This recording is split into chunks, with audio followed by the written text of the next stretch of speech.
track. It says we're live. Good morning, everybody. Good morning, everyone. So, if you were in the in the show last week, you know that Claude is currently in the Grand Canyon right now, even as we speak. So I don't know if you'll even be able to pop in and say hi and chat or not. Steve is actually sick. I guess he got a little too close to his granddaughter, gave her some loving, and he ended up with more than he bargained for. So in the chat today, we got Jerry and Bill. Hopefully we'll keep things going. Jerry, you want to go through chat? And Sure, yep. Good morning.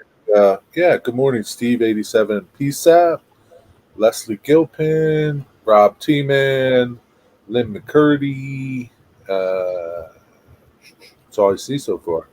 Good morning, fellas. Yeah, they probably all heard Claude wasn't going to be here and just thought that was a day off. Well, we don't really have anything, I would say, specific that we're wanting to discuss today. So all of us will try and keep track of what's going on here in the chat. And if we see any questions, we'll address them as they come up. So they're starting to roll in. Yeah. Bill, do you want to start with showing us your wonderful layout and kind of where you're at the moment? I think that's always a good way to start. All right. Yeah, I can get us going. This week I didn't make a lot of progress. I had to travel for work, but we'll kind of talk about that probably when you start asking me a little bit of questions about geography and geology.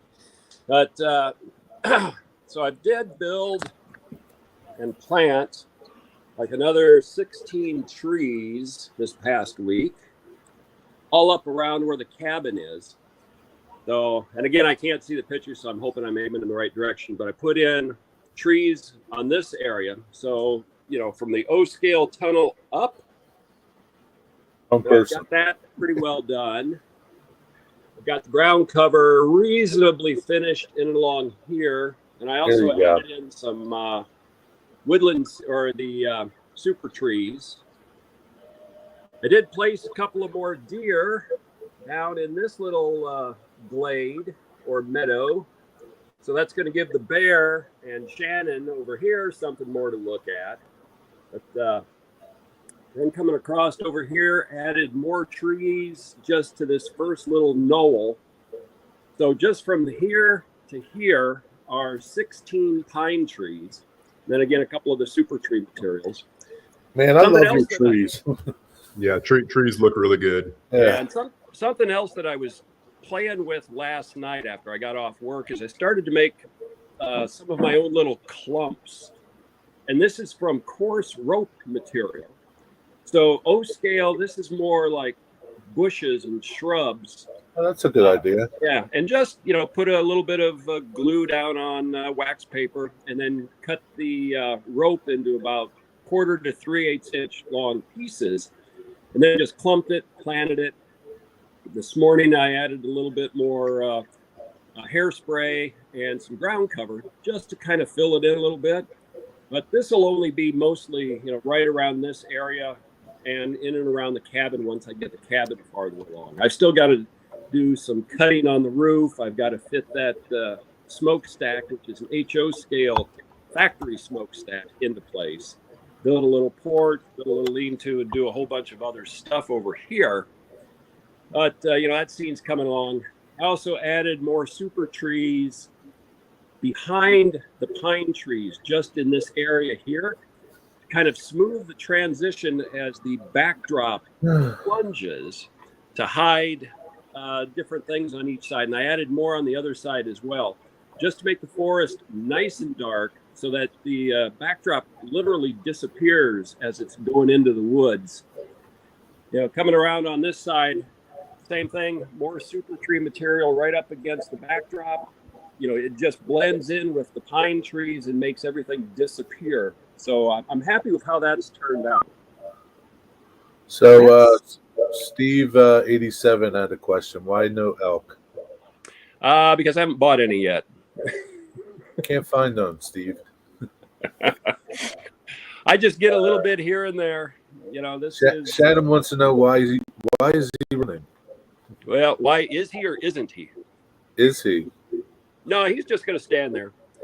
Since he's looking, why he's looking am I down the running? tracks, he's looking at this bear that's looking at him, and doesn't see the bear that's behind him yet. That's checking him out. Then, Maybe he meant to say, "Why aren't I running?" Yeah, he's too busy looking at the other bear. And then Mama Deer is watching over her fawn, and she's keeping an eye out on everybody over there. So that's what I've been up to this week.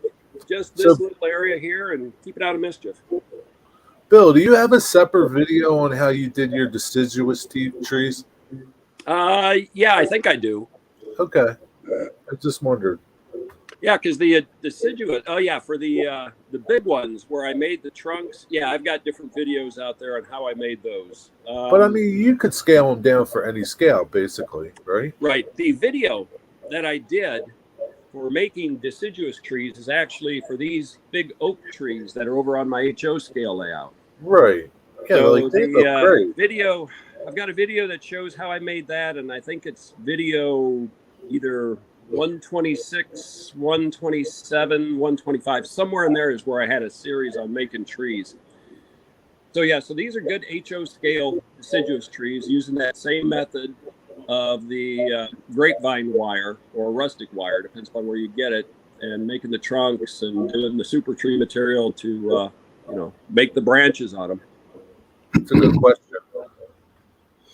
Yeah, Dwight Curley wants to know, since your layouts are in the garage, how do they handle the weather? They handle it really well. I keep the main garage door shut as much as I can and just go out the back door if I need to go out into the yard. In this garage, I have the furnace for downstairs, and it also has the coil in it for cooling. So this puts out into the garage a little bit of heat in the winter and a little bit of cool in the summer. So in the winter here in central Virginia, the garage might get down into the upper 50s, and in the summer, I might hit 78, maybe 80, but that's the range. So the garage doesn't do too bad with temperature extremes. I get like 112 in my garage in the summer. Yeah. Really? You get that hot? Oh, yeah. Oh, yeah. Wow. Yeah, if I didn't have that furnace in the garage, we might be talking different, with expansion and contraction of the wood, and, the layouts would behave differently. But just the temperatures I've got now, it doesn't bother it at all. But anyway, that's what I've been up to. Very nice. That's all? That's all. I was traveling this week. What was nice is I drove from Richmond to Nashville for work. With the flights and airlines so mucked up on the East Coast, I ended up driving. And what was cool about that is most of the drive from Charlottesville, Virginia to just east of Nashville, you're really driving through the Appalachian Mountains. So there was a stretch of road of Interstate 81 in Southwest Virginia that I was driving along, where, the vertical rocks that I've got modeled here, right beside the highway, not the super cliffs that I've got, but you'd be driving along and you could see the rocks were standing straight up. The colors actually looked like what I got. So my memory of seeing them in the past paid off. And it was like, hey, this is really cool because I'm modeling something like that. And I'm actually seeing it. And it was for like 20 or 30 miles along the interstate, vertical rock, vertical rock, vertical rock. So it was pretty cool to see. Yeah, I bet. Let's see if we got more questions. So Container Man's in here now. Ray Babel just showed up. Who else I miss? Dwight Curley. Shannon is here. Yeah. It's a good crowd now. Consider. Yeah. Jerry, have you got anything to share with us? Nope. Okay. Haven't been working on the layout. Yeah. Okay. Well, I guess, since we might have to stall for time anyway, since we don't have anything really prepared, I'll go ahead and show a little bit of what I've been working on. Which, if if you've watched the channel on my channel, then you kind of know where I'm at anyway. But I'll see what I can't show real quick here. So here's a little project that I'm working on at the moment. I've got a nice, this is a Balboa K36 that needs some love and attention. I'm going to get to that hopefully this winter. It does. Is that an engine? Yeah, that's a K36 brass, and of course, And what's Balboa? Balboa. I guess that's the importer. It's a Japanese model, but I'm not 100% sure who made the model in Japan. But I believe Balboa would be who imported it. Gotcha. And Chad, if knows more about it than I do, and maybe Shannon knows if he hadn't gone to bed yet. But it's a Balboa import, I believe. So Rocky Balboa. Yeah. Here's basically where I'm at the moment, which is That's good. I haven't done anything yet from my last video. I'm going to try and get started on that right after the show today. But I'm working on the spline road bed, and I think I've decided that through here, I'm going to bring the spline this way and get rid of this tight loop. I know this is a bad way of doing business, but try and get rid of this tight loop right here. That's about a 20-inch radius curve. And I think I would just be far better off if I, kind of broadened that curve a little bit, just because it will reduce the drag on the trains as they go through that loop. So I know that's not a lot to share, but that's where I'm at the moment. Steve Arnold wants to know, when's your road bed going to start? Well, just my thought right now is I'm going to get all of the bench work completed up to where it's coming across my workbench where I'm sitting right now. If I can get it to that point, then I'm going to go in and start messing with risers, because I want to make sure that the grade and the radiuses to that point are going to work.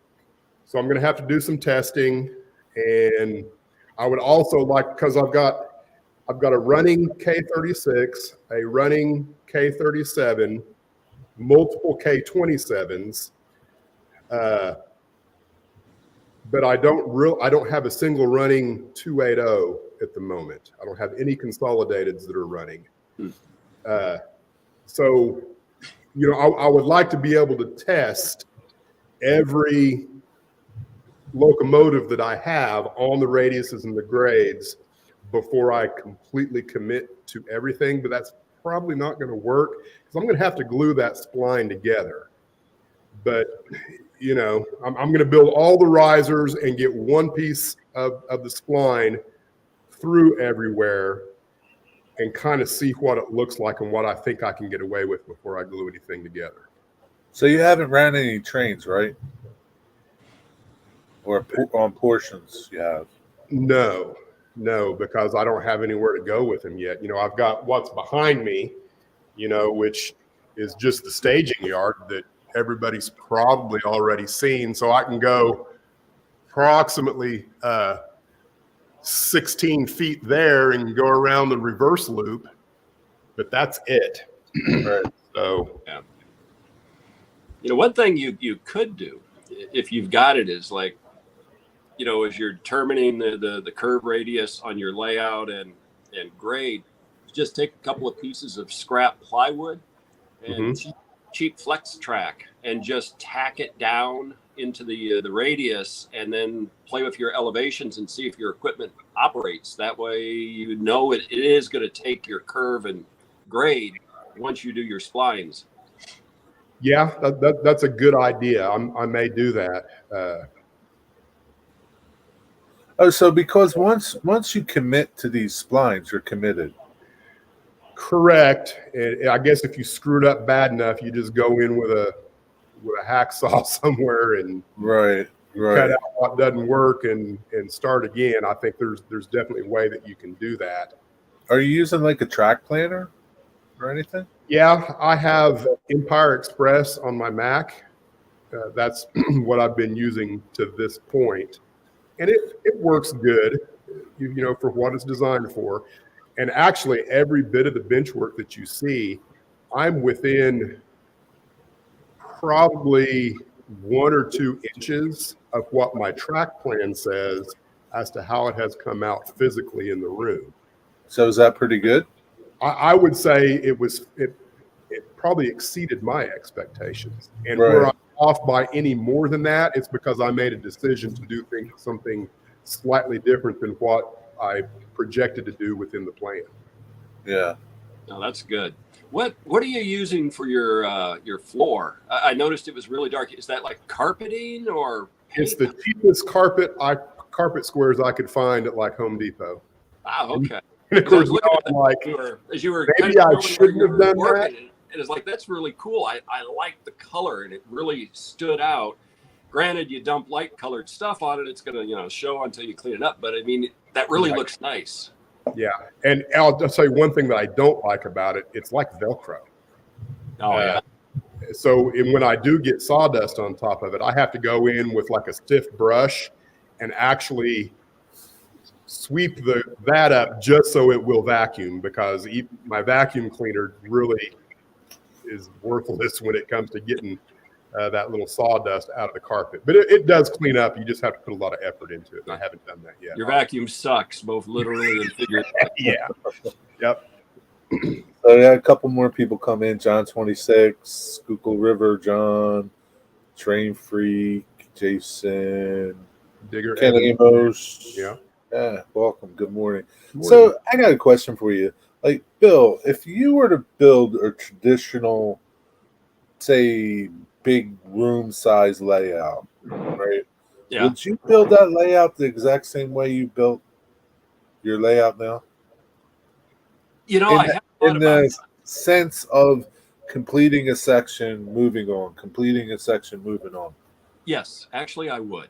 And I have thought about that. You know, we all daydream about our empires. And you know, seriously, I doubt I'm ever going to have a house with a basement again, at least, you know, 20 years from now. Who knows? Yeah. But yeah, and that's how I always built. Like, even when I was a kid and I had my first, 12 by 16 HO scale layout when I was like 12. You know, I would come in and I would build stuff, but then I would take an area and finish it. Well, not finish it, get it far along before I would really go into other. I'd have all the track down so that I could run completely, and then just take it piece by piece for scenes. So that even back then, I always liked, you know, watching trains running through something that looked finished, even though it never was. You know, it just satisfaction to say, hey, you know, hey, it's running, it's going over a bridge. There's actually a gully there. There's trees, there's river, whatever it happened to be. You know, it's just fun. And then, you know, because again, like on this side of the layout, I've been sitting on the other for, you know, the past few weeks. So I go from where I've got the scene reasonably finished to bam, nothing. Yeah. And you know, that's the line for, you know, this is one module, this is another module. Eventually, you know, in a few weeks, a few months, I'll start on this side, and then I'll do the same thing. But until then, you know, I see my progress, because even my track is painted to right here and ballasted to right here, and then it's nothing that way, but reasonably complete that direction. Yeah, I don't think I've ever seen anybody build like that. You know, that's my plan as well. You know, when I first started this, of course, when I originally got into HO narrow gauge, it was literally going to be a diorama. I was going to buy one locomotive, like a station or something, and build, I don't know, maybe a 1 by 2 foot diorama. And of course, that eventually turned into the Time Saver, which then, okay, I've got all this space. It was originally going to be a recording studio, because I'm a musician, if people didn't know that. But then I am never going to get a recording person in here. I live in the middle of nowhere, Oklahoma. No one's going to drive all the way out to the panhandle of Oklahoma to record in my barn. So, But you never know. You're right. But the other thing about that is I'm 52, and to a certain degree, that's a young kid's game. And with, I don't want to go off into a tangent about the recording industry and stuff like Yeah, that. I know what you're saying. Anybody can record in their bedroom and make professional quality music these days. So you've got that whole competition as well. So it was an easy decision for me to go model railroad. Yeah. So that's what I've done. But when I made that decision, I decided that I was absolutely going to complete the time saver from beginning to end and make it the level that I wanted it to be, to find out, one, what it was going to take, the time involved. And that, of course, I can't really judge how long that actually took, because I was also building everything that you see here, all of that. So it took me about, I would say, a year, give or take, to complete it to that level while I was doing everything else in here. I was doing maybe 8 hours a day there, and the other day or 2 days I spent in the actual layout room working on it. So everybody's talking about that. I'm going to get all the bench work completed up to where I'm crossing over the top of my workbench here. And then I plan on doing all the scenery and all the structures before I move on from there. That's because I love that aspect of modeling. That's the whole reason I got into model railroad, was for the scenery and the model building. And I'm ready to get back to some of that. Every time I watch Bill or anyone else that's a really high quality scenery type person, I'm like, man, that's what I want to do, but I'm not there yet. Hey, you'll get there. I mean, You will. Yeah. Everybody, all it takes, it's like we've all talked about it before. It just takes practice and some practice, and everybody's good at different things. Like for me, I'll be quite honest, I've tried to put switch machines in under, like even on this one or my HO, and I have horrible luck. So all of my stuff's manual switches, because I can't do it. Maybe someday I will, but I'm better at other things. But everybody does it their own pace. Yeah, and back to Jerry, to your question, about doing it a piece at a time. One other thing, if I had a basement empire, I would also not build the layout alongside a wall. I would have a nice aisle all the way around everything in the layout, so that you could do equal amounts of scenery on both sides of where you're operating. I see people putting it against the wall, and it looks great. Yeah. Really, it does. Yeah. But with what I've done with these, I've had a lot of fun where I'm able to walk, completely around, and I can do all kinds of different things and detail on the scenes that if I had it up against a wall, I'd still do the super detail, but it's more one-dimensional, where if you can walk around, you see it from all different angles, and you can do all kinds of different things with it. It's an interesting way to think about it. It's kind of like a peninsula type of setup, right? Yeah, it is. It would be a peninsula, but completely around everything in the layout. The layout would not be attached to any wall. It would be freestanding, and there would be enough space to walk comfortably, completely around the layout from any direction that you want to go, so that you can detail it and scenic it from any possible way that you can look at it. Yeah. Interesting concept. I like that, but at the same time, I know what I would do. I would go, but there's 2 foot over here. I could model so much more in that 2 foot. And I could possibly, if I hadn't had the garage and forced to think small, I would be the same way. I've had to lay out an N-scale layout one time up in an attic, and exactly the same thing. Let's see, I could push it this way, and I was younger. I could get down on my hands and knees to get around to the backside if I needed it, and that's how I built it. In the garage, since I've had limited space and I need to move things around, all the layouts are on casters and wheels, so I can move them.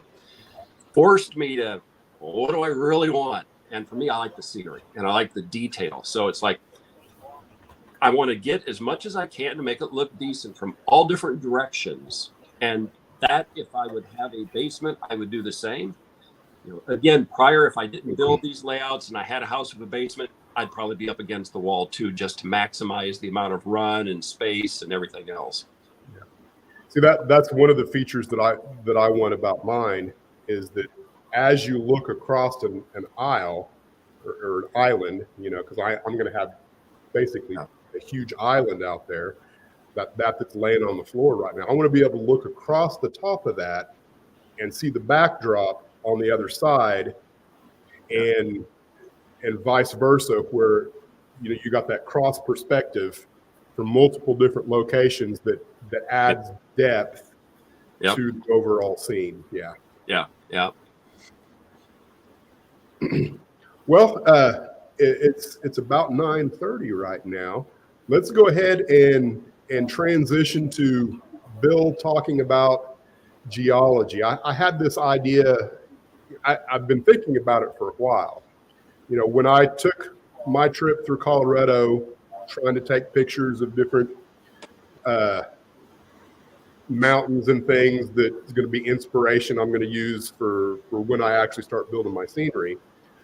One of the things that I noticed, particularly as I drove from Leadville, Colorado to Basalt, there was a location there where there was literally like sandstone on one side of the road, and then on the other side of the road, just like Mars, red rock, red dirt. And so I just wondered, what in the world, how does that happen? And of course, at that time, I didn't know Bill.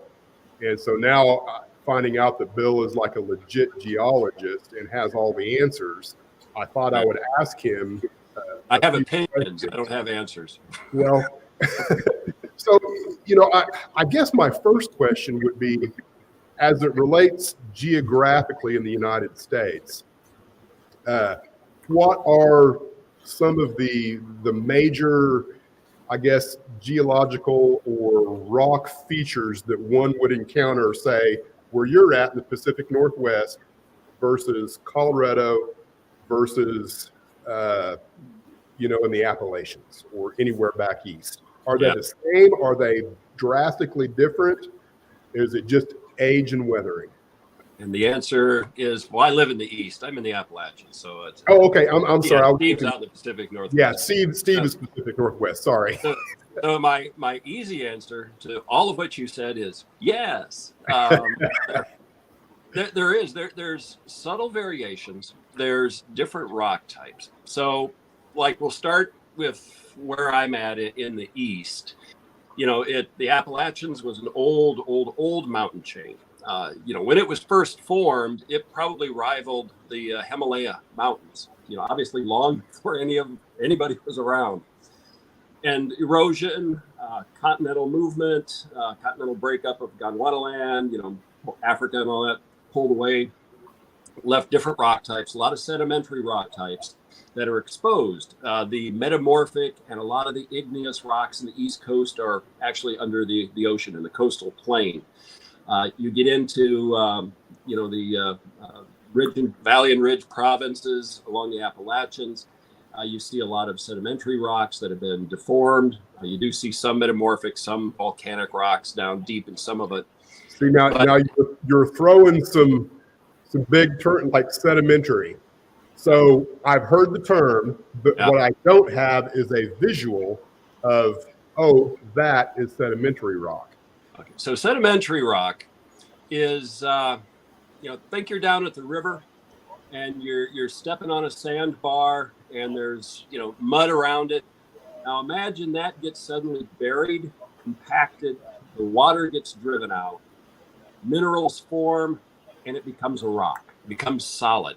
So sedimentary is is essentially the garbage of the earth as it accumulates. It can be driven by wind, mostly water. Some landslides can leave footprints in the rock record. From the ocean, it's the carbonate banks like the Bahamas, where all of that, and Florida basically is one big sedimentary rock. It's a little carbonate bank that formed from deposits under the oceans. Do you happen to have any pictures of a classic sedimentary rock to look at?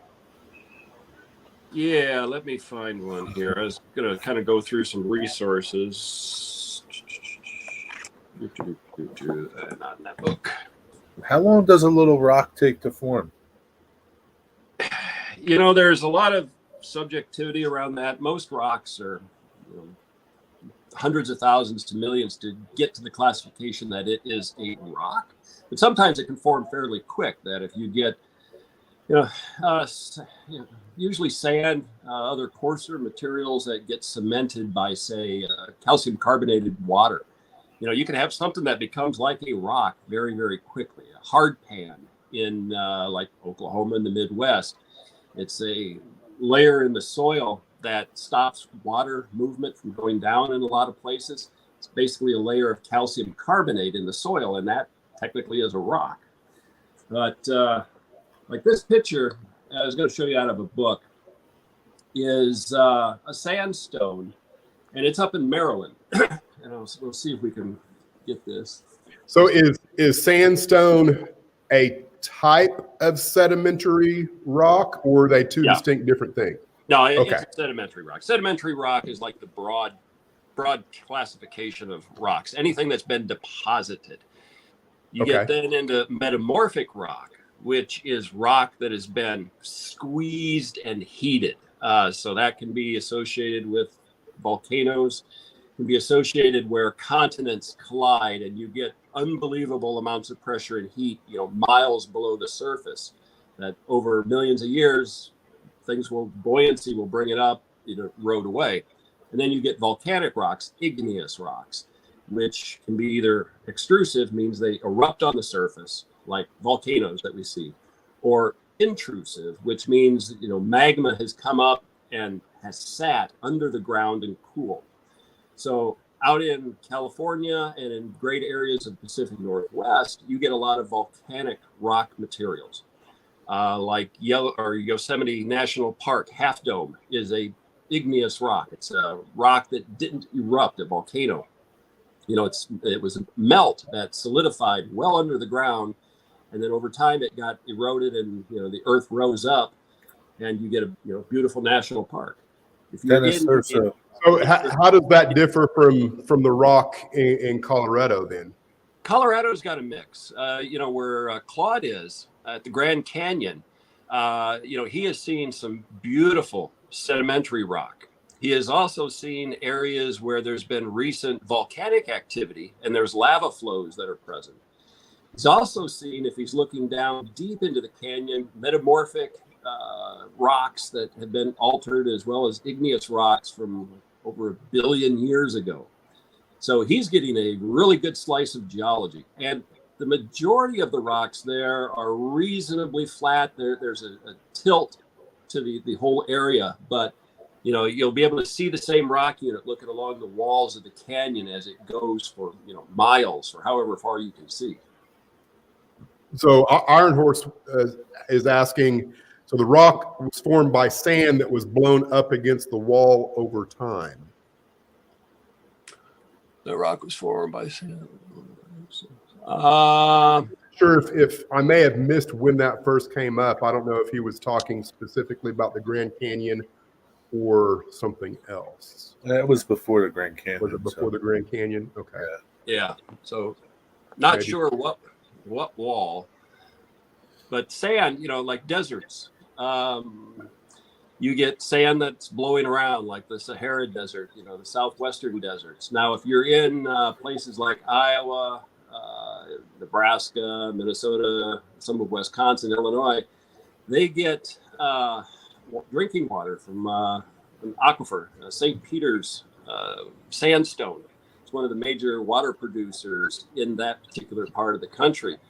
And that has been interpreted as either being a combination of beach sand that's been expansive over thousands of miles, as well as windblown sand like coastal sand dunes. But that was then buried by later oceans. So you get a real thick, hundreds and hundreds of feet of sandstone that becomes an aquifer, supplying water to millions of people there in the Midwest. It's really all interesting. kinds of fun stuff. And in the Midwest, you get from the Piedmonts, the Front Range of the Rockies, all the way into eastern Ohio, eastern Tennessee, before you hit the Appalachian Mountains. And most of the rocks generally are flat, they're horizontal. They're mostly associated with oceanic type rocks, where you're getting sedimentary rocks for the most part, at least at the surface. A few places there's older rocks, but you're getting combinations of sandstone, you're getting combinations of shale, which shale in its original form is basically mud. You're getting then limestones, which again is carbonate that's precipitated out of ocean water. And you get various combinations of it, and you get coal, which was back in its day swamps, huge swamps, thick swamps with massive amounts of vegetation that over time got buried and compressed and became the coal fields that so many of us actually model and have in there. And then the coal, if you're lucky enough to get a big chunk of coal, if you crack it open and bust it a few times, you're likely to see the impressions of plant material, leaves and other stuff that's still in the coal, which makes it kind of fun. So where it came from, just a long time ago. So that leads to a question that Steve Arnold had earlier. He says, how do animal footprints become a fossil without being washed away? How do they not get washed away? So there's probably human footprints in different places of the planet right now that were put down like 100 years ago. And in a million years, maybe humans or whoever else happens to get this planet after us will find them. So it's a combination of luck in which animals will tend to walk in something that's moist, but not soggy. So if you're walking on a beach, but if you're walking on a beach that has more mud and sand together, you'll see your footprint holds its shape for a while. Wind will fill it in, rain will wash it away. But if you're in, say, an area like maybe a tidal flat, and it's kind of a calcium, muddy, not soupy, but kind of a firm thing, you can walk. The footprints will go in, it'll keep the shape, and then other sediments will kind of move in on top of that and then get buried. And then again, it takes time and a lot of pressure, and you can get a preserved, footprint from, dinosaurs, because we see those tracks. They're not common. They're very rare. So it takes special conditions in which to be able to preserve them. But it's like everything else. If it happens enough times, it's going to work, or something's going to be there. Might take 1,000,000 times to do something, but that 1,000,001 times, hey, it's going to last. So he says, is this a model railroad live stream? No, it's not. Not today. Not right now. It's a geography lesson. Here's kind of where I'm at. I do want to steer this back towards model railroad. So there's volcanic rock, which is igneous. Yep, igneous origin. Yeah. There's sedimentary rock, and then there was Metamorphic. Okay, so let's go back to your railroad. And so what have you modeled, and what led you to the color choices associated with what you've done at this point? Yeah. So for what I've modeled on both the ON30 and the N scale is sedimentary rock, because sedimentary rock really shows the layers. And that's the kind of thing that I like to model, because it's really catching to the eye. Because you're seeing, like what I've got modeled on most of this is, it would be like carbonate, it'd be like limestone for the most part.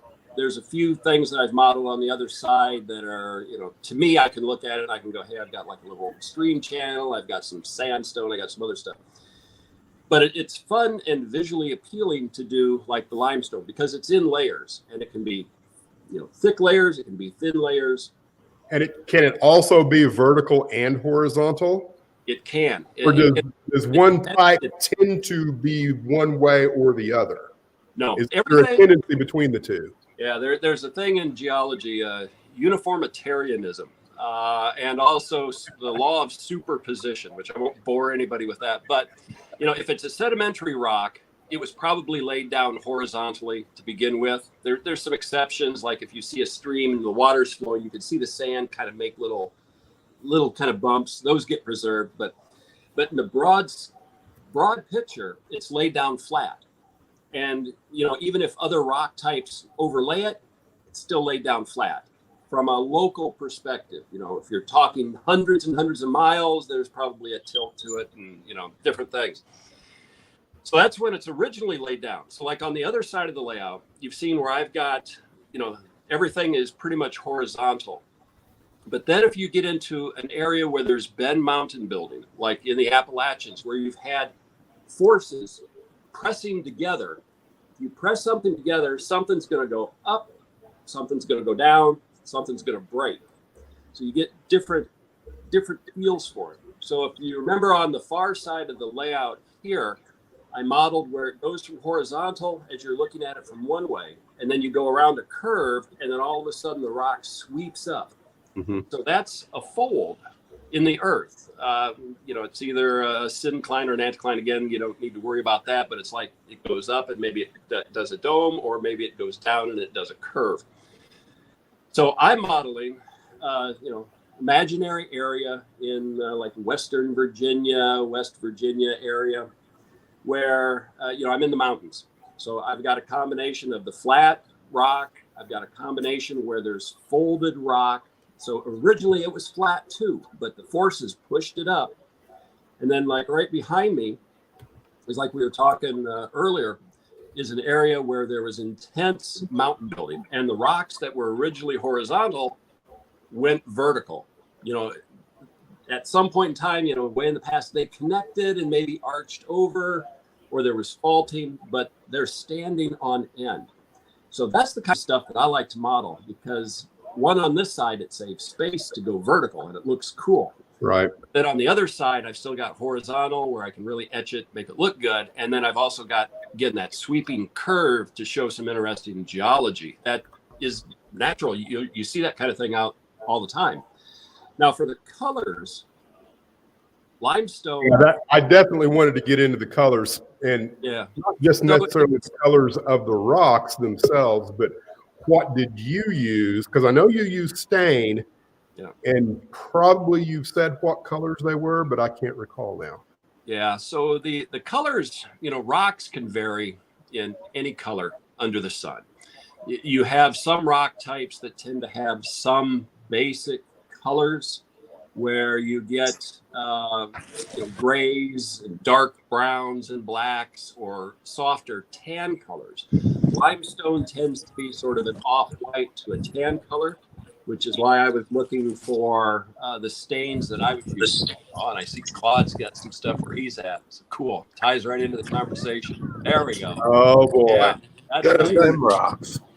I wasn't sure I was going to be able to stream from here, but there's great. a pretty good geological formation for you. Yeah. Yeah, that's fantastic. Yeah, if you haven't ever been there, this doesn't get justice, but it's still really cool. Not horribly far from there is. Here's a hint: if you ever come here, National Park.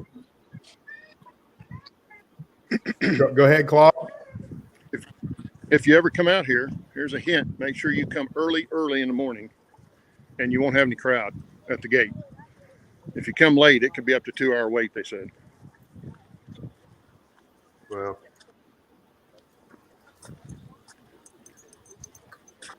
see, that looks like sandstone to me. And that could be. I think So Bill stained it. It does look like it. So, and right there, that's pretty cool, because look at that. You've got a harder rock on top of softer rock material. So you get that weathered look where the bottom of the rock, the softer rock's eroding and the harder rock is staying on the surface. So like 98% of us don't know what we're looking at, but it's cool, right? Right. I mean, it's just cool how it happens and how it forms.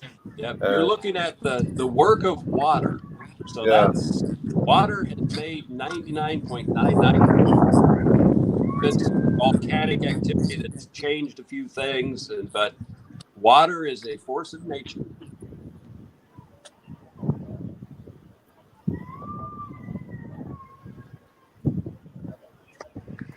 Okay, guys, I just want to give you a peek of it while we were here. Looks nice, Claude. Have a good But time. Yeah. See you guys later. All right, take Hey, care. buddy. So Heath had an interesting question. Bill, do you design your track around your mountains or your mountains around your track? Mountains around the track. You have to know what you want from a track plan perspective. Then you can kind of go in and imagineer what the geology looks like around it. So this one, I came in and I doodled a track plan for this one. I didn't do it for either of the other two layouts. And the only reason I did it for this one was because I wanted to make sure that the O-scale track, I had a big enough bench work for it so that I, could use the stuff that I had. But as I build, I think about what I want, and like for this one, I wanted rugged mountains. I wanted, drops in topography so that I would have elevation change. So like from the bottom of this bridge that I'm sitting next to here to, up to the top of the tree line, that's like about 42 inches of elevation difference. And it's in a space about a foot, maybe 14 inches wide. Again, dramatic scenery, hence I wanted to go with vertical rock so that it made sense that, I'm getting that type of an elevational change in that area. Yeah, let's transition back to colors because you were kind of going where I wanted to go, and I know Iron Horse, I believe also, yeah, he says Denver and Rio Grande Western, which is also what I model, or yeah. So rock, rock colors. I've been up in that area like once many years ago. You get a lot of off shades of red and browns and tans that you could kind of mix together and experiment with to come up with what your colors are. Some of the best ways to identify what the colors are in the area that you want is really to do a Google search. You can put in like geology, Colorado, or you could put in, natural history, Colorado, or a specific area that you're looking for. And you're going to get a lot of photographs that come up that are in color that show, really the tourist areas. But that's perfect because it's going to give you an idea of what the rock colors look like for an area that you want to model. Really the best is if you have an area that you're interested in and you can go there. Maybe you live there or for a trip to go through the area and then take a lot of pictures yourself to kind of, pick up on the colors that you want to model for specific areas. So Google is a great resource to be able to get photographs of areas if you can't go there, to kind of get a sense of what the geology looks like and what the different colors look like, as well as just how vegetation looks on the different rocks, because vegetation will grow differently based upon what the rock types are that are under it. Yep. So that's an interesting question Steve has here. Yeah. I know there are places in Oklahoma, I believe it's on I-35 as you're going towards Dallas. You can literally see what looks like where they drilled holes through the rock, put in the charges, and then blew it out. And so they're like very uniform. Yeah. Uniform drill holes that are still there. Yep. So you'll see it. So what really drives some of that during the construction is the hardness of the rock. So if you're in an area and you've got a lot of crumbly limestone, you've got a lot of shale, you're going to see excavators that are going to clear out the path for either the rail or the road. And in that kind of rock, you're going to see that the slopes on either side of a road where they've done a cut tend to be gradual because it's soft material. They can pull it out, they can move it, they can dump it, they can use it for fill. Isn't that called the angle of repose or something like that, where there's that's angle of repose is like, what is it, like 33 degrees for sand, where sand will stay on a slope naturally like this before it starts to kind of naturally fall down. Yeah. I didn't know and that. then if you're Yeah. going through really hard rock, and it can be like, really dense limestone, it could be igneous rock, metamorphic rock. An excavator is going to sit there all day, and all you're going to hear is the teeth on the bucket scraping the rock, and it's not going to be doing anything. That's where they come in and blast. So they'll do, like you said, they'll do the vertical holes. They'll put in their explosives, and then blast it, and then come in with the heavy equipment to pull it out after that. And then along the roads where they've done blasting, because again, as we drive, we see that the rock tends to be more vertical, maybe slightly at an angle going up, but it's not like where excavators can come in, and make a nice gradual slope on either side of the road. Oops, I missed that. Morning, Hey, Randall. Trackside Mike, Someone else had a good question. Where did it go? Here it is. Jack. Morning, Jeff. What types of mountains are best for railroad, and what is used to make your mountains? Let's see. That's Railroads go question. where there's revenue. So any kind of mountains can have railroads in them. And I had another picture here. Let me see if I can find. I'd flagged a few out of some other resources, and I'll talk about that here in a minute. Well, we're getting down to the 10-minute mark, and I still want to eventually go back to color choices. So try and finish up this question, and then I'm going to steer you back. I'm going to steer you back towards your stains and why you chose stains instead of like latex paint. Yeah, I can't find the picture, but so railroads follow where the revenue is. East Coast, in the Appalachians, it was timber and some mining. Out in the Rockies, again, mining, timber.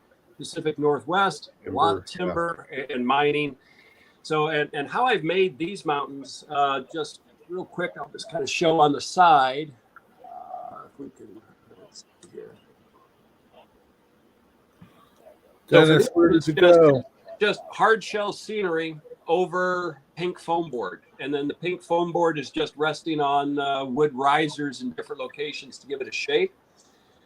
So for the hard shell scenery, it's Sculptamold is what I've put on. I've used that as my base, and then I came back in with plaster to add in materials so that I could then shape it to make it look like rock layers. So this is Sculptamold, then with a thin coating of plaster over it, and then I would come back in and give it some texture and some carving. Like right in here is some softer like rock material. So and bump outs. Bill, this is, you said, supposed to be limestone. Is that what you're actually trying to model there? Yeah. So in there, it's more of limestone because limestone that has not been metamorphosed. It hasn't been exposed to heat and pressure. It's just been kind of crunched a little bit and then altered to go vertical in this area. So that's kind of how I make the scenery. For the colors that I use here, let me grab a can here and I'll show you. So just for everybody in there that wants to know how to make mountains, learn how to make mountains, go check out some of Bill's videos. He walks you through everything that really explains it really in good detail. And if you want to make nice mountains like his, and I'm not saying everybody else's mountains look like crap, but his mountains look really good. I mean, I would say they are among the best that I've seen. Yeah. So for colors, everybody's going to do things different, and everybody needs to experiment to get what works for them. Years and years and years ago, I had an N-scale layout, and I had mountains on it. It looked pretty cool, but I tried using like latex paint on a few areas, and it just like, But I was into woodworking then, and I got the bright idea after watching a home improvement show that showed a renovation going on in a house that had what looked like beautiful wood molding on the ceiling. It was plaster that had been stained to look like wood. So I was like, aha, idea. And I took some stains that I had little pint cans of wood stains, and just started dabbing it on the plaster and doing different consistencies, different colors, moving it around. And actually worked and it looked really good. So I've stuck with that. So things that I'm using, and not a commercial pitch, but this stuff does work, is like Varathane. And then this one is what they call flagstone. So, it's perfect. It works, and I'm using the Varathane products because I'm finding it does not react with the pink foam board. I can put it on full strength right on top of the pink foam board, and the pink foam board just sits there and goes, yeah, whatever. Where other products that'll have more petroleum base will actually eat your pink foam board. This doesn't. So what I did simply is I went in and I looked at the colors that they had at the local home improvement store and said, this one's kind of a color I like. Here's another color I like. Here's another color I like. And then I got a can of just plain urethane, no color, that I use sort of as to kind of cut the color and thin it just a little bit. And then it's just experimentation is, where I wanted to highlight it and make it look darker. I use the darker stain, just blob it on, lighter stain in areas around it, a stiff paintbrush, and just blend it all in. Add maybe an ebony, just a hint of ebony, because it really makes it dark, just kind of fill in the cracks. So let me ask this just real quick, because we're getting down to our last 4 minutes or so. Have you come up with a 3 or 4 color specific choice that you've decided, yes, this works great, and then you have a specific technique in I start with this color, then do that color, and then this color or is it just kind of like a free will? You start doing what you do and just because, or is there a process that you've developed? Yeah, there's a little bit of a process. So I've got flagstone, and then I use like either a summer oak or a light oak. And I think the one I'm using is summer oak, but I think it's discontinued. And then I've used an ebony. I could have used a walnut, just another darker stain. So I'll use like the flagstone as sort of the base coat where I'll cover the broader areas of rock. Then I'll come back in with the next darker one, which is the oak, and I'll use that to kind of highlight the ridge areas that I've got going on. Again, blend it in, mix and match. If you're starting with one color on a rock unit and it's laterally continuous, you want to keep with that color across, then add other colors maybe on top and below, and then blend it in. But that way it's still a little bit of consistency. At the very end, then I will take literally just dab the paintbrush into the ebony and go in where I want to highlight it, like with shadows, because a little bit of that goes a long, long way. And then you just kind of work it in and you get the darker colors in the crevices and the layers of the rock to kind of highlight it to make it stand out. So it is a three color choice? Yes. For how I do it, it's a 3 color choice. And it could have been a 4 or 5 color choice, but you know what? I find by slapping it on, not heavy, but reasonable, I can blend and mix so that those 3 primary colors that I'm using give me a ton of subtle variation in shades as I'm working across an area. Is it a wet on wet process, or do you allow them to dry between coats? No, wet on wet. Just slap it on, do the area that you want to do.